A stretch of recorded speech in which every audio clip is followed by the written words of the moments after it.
Hemos vivido en una mentira reconfortante. Creemos que nuestros héroes, los astronautas, flotan libres en el vacío infinito, habiendo escapado de la cuna terrestre. Pero la realidad es mucho más asfixiante y sobrecogedora.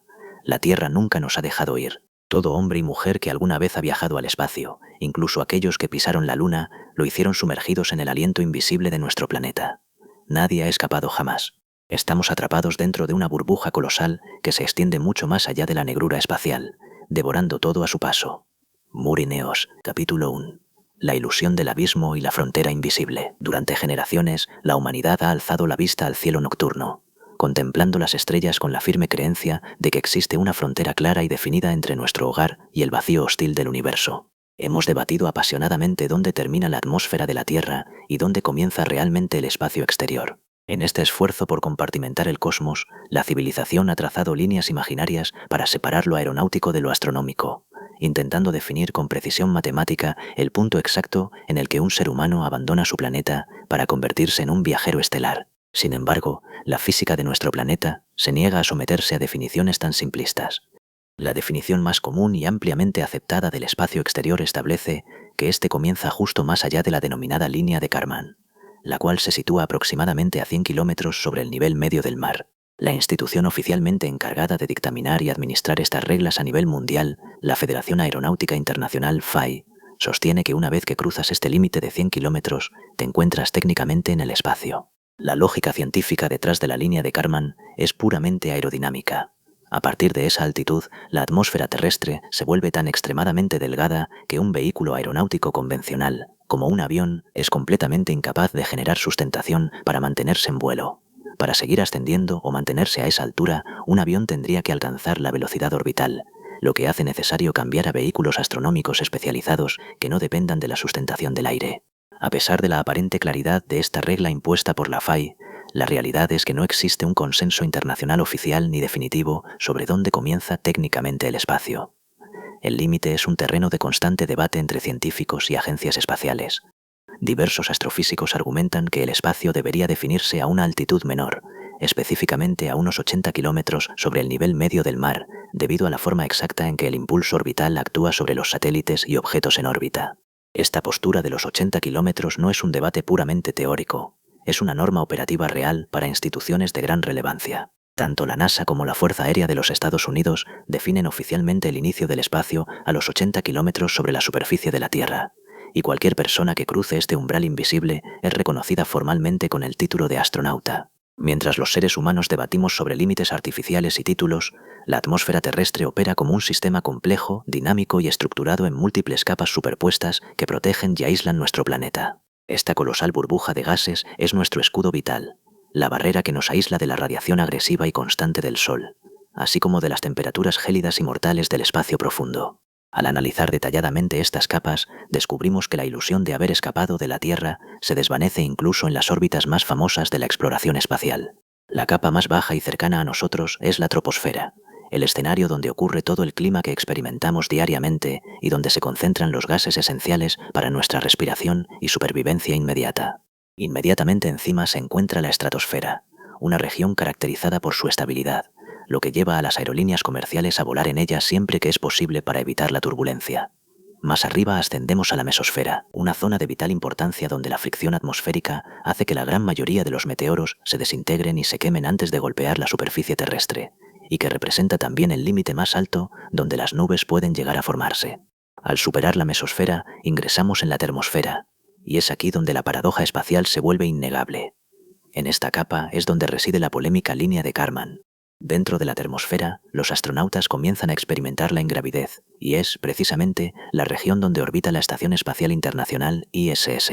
Esto significa que el símbolo más grande de la presencia humana en el cosmos, la ISS, con sus laboratorios y tripulaciones permanentes que flotan en lo que llamamos espacio, está orbitando técnicamente dentro de la atmósfera de la Tierra. Lejos de estar en el vacío puro del cosmos, los astronautas de la ISS siguen inmersos en las capas superiores de nuestro planeta. Y más allá de la termosfera se extiende la última y más misteriosa de nuestras fronteras, la exosfera. Esta capa final representa la transición definitiva entre nosotros y el espacio exterior, un vasto territorio compuesto por átomos de hidrógeno y helio extremadamente dispersos que se disipan lentamente hacia la nada. Durante décadas se creyó que esta última frontera se desvanecía por completo a unos 200.000 kilómetros de la superficie terrestre, asumiendo que más allá de ese punto solo existía el vacío absoluto del espacio interplanetario. Sin embargo, la ciencia estaba a punto de descubrir que la exosfera es una estructura titánica que desafía toda nuestra comprensión previa. Capítulo 2. El brillo oculto en los archivos olvidados. Durante mucho tiempo, la frontera exacta donde termina la exosfera y comienza el vacío puro del espacio exterior permaneció en el misterio, debido a que los gases en esta región son extremadamente dispersos y se desvanecen de manera tan gradual que parecía imposible medir su límite con precisión. No obstante, un equipo de astrónomos logró cambiar radicalmente nuestra perspectiva al revelar un descubrimiento verdaderamente asombroso sobre la estructura invisible que rodea a nuestro planeta. Este hallazgo no provino de una misión espacial de última generación diseñada recientemente, sino de un minucioso trabajo de arqueología científica. Los datos clave para resolver este enigma habían estado guardados en archivos históricos durante décadas, esperando a que alguien los redescubriera. La revelación fue posible gracias al análisis de las observaciones realizadas por un instrumento especializado denominado SWAN, Solar Wind Anisotropies Instrument. Lo fascinante de esta historia es que estas mediciones cruciales fueron realizadas por el instrumento SWAN a finales de la década de 1990, y durante más de 20 años permanecieron sepultadas en archivos y armarios científicos antes de ser extraídas para un análisis profundo y exhaustivo. Este hecho plantea una pregunta sumamente intrigante sobre la ciencia moderna. ¿Qué otros descubrimientos asombrosos y revolucionarios podrían estar ocultos actualmente en carpetas y discos duros olvidados en algún rincón del mundo, esperando pacientemente a ser analizados por una nueva generación de investigadores? El instrumento SWAN logró detectar un fenómeno óptico sutil pero de escala colosal que ocurre en las afueras de nuestro planeta. Cuando la tenue nube de gases que compone la exosfera interactúa con la luz ultravioleta emitida por el Sol, se genera una luminosidad muy particular, un brillo difuso y fantasmal que rodea a la Tierra y que los astrónomos denominan la geocorona, debido a que la geocorona emite luz en una longitud de onda muy específica, conocida como radiación Lyman alfa. Representa una herramienta invaluable para los astrofísicos. La radiación Lyman alfa se produce por la interacción de la luz solar con los átomos de hidrógeno presentes en la exosfera. Para los astrofísicos que estudian el cosmos, medir esta radiación es fundamental, ya que observar la longitud de onda Lyman alfa les permite analizar la distribución de la materia en el espacio profundo y reconstruir de manera más precisa cómo se expandió el universo desde sus etapas tempranas. Sin embargo, esta radiación presenta un grave inconveniente para su estudio desde la superficie terrestre. Las capas más internas y densas de nuestra propia atmósfera absorben por completo la luz Lyman alfa, impidiendo que los telescopios terrestres puedan verla o medirla directamente.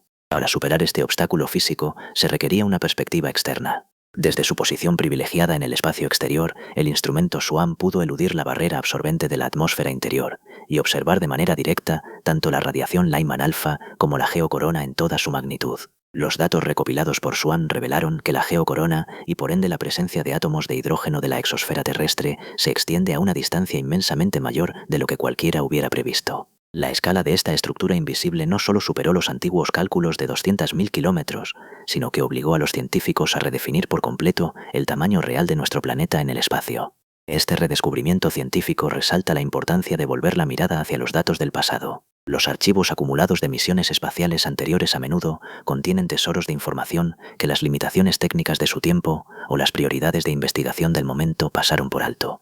Al desenterrar y volver a analizar estas observaciones de SWAN de finales de los años 90 con nuevas perspectivas de análisis, los astrónomos lograron derribar un paradigma científico que se daba por sentado. Lo que antes considerábamos el final de nuestra burbuja terrestre resultó ser solo el comienzo de una estructura que se extiende mucho más allá de las órbitas que asociábamos con el espacio interplanetario. Capítulo 3. Vivir dentro de un gigante gaseoso. Los datos del instrumento SWAN revelaron que la exosfera de la Tierra no se desvanece a los 200.000 kilómetros, sino que se extiende de manera medible hasta una distancia descomunal de 630.000 kilómetros en el espacio profundo. Para poner esta cifra en perspectiva, debemos recordar que la Luna orbita a una distancia promedio de aproximadamente 384.000 kilómetros de la Tierra. Esto significa, de manera indiscutible, que la Luna se encuentra físicamente dentro de la atmósfera terrestre. Cuando los astronautas de las misiones lunares viajaron al satélite y caminaron sobre su superficie polvorienta, nunca abandonaron los confines de la envoltura gaseosa de su planeta natal.